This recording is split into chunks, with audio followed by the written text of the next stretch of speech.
چیزایی برات نوشتیم و از دلتنگیامون گفتیم، اما بیشتر وقتا جلوی همدیگه ساکت بودیم و به این دنیای ترسناک نگاه میکردیم.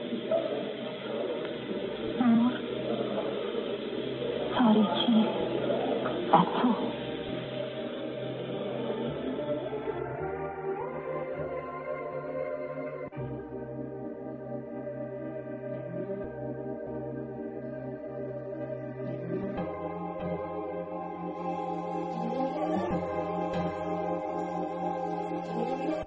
مهی که جهانو گرفت، دید روشنی داد بهم، مهی که همه جا با من، حسی که نمیخواد دلت، مهی که روز و شب نیست، مهی که روز و شب هست. به نظر شاعرها نمیاد بیرون ولی تو کشنده است. دیواره هاش شامه، مرگ داداش شاد مه، رنگ خیالات مه، چون تا زیر بالات مه.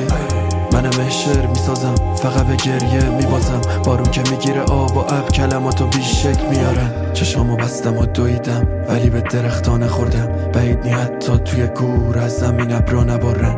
این که بدونی که میخوای ندونی که چیه تنهایی رب کن، معنی افسانه شدن و دیگه به مرگ معناش نکنم. قافیه مهالوده بنویسش که داروته، بیدار شو بخواب تو من شارو نکن به شالوفه، بزا بیاد ببره جنگلو یه دفتر کلمه بیاره، تبیدت نکنه منطقه امن تو دل وطنت بیاره.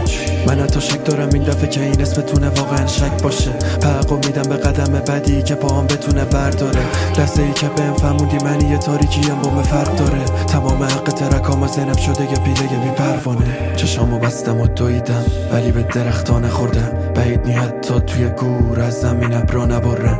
این که بدونی که میخوای ندونی که چیه تنهایی رب کن، معنی افسانه شدن و دیگه به مرگ معناش نکنم. یادمه که زده جاذبم با این که خوب نی حافظم، با این که بال نمیزنم مهروی تنم جای پر، هنوزم جاش رو پیشونی مونده از آخرین سفرم به ما.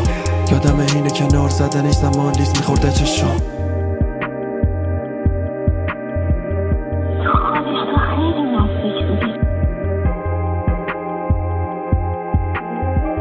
یادمه اینه که نار زدنش زمان لیز میخورده چشام.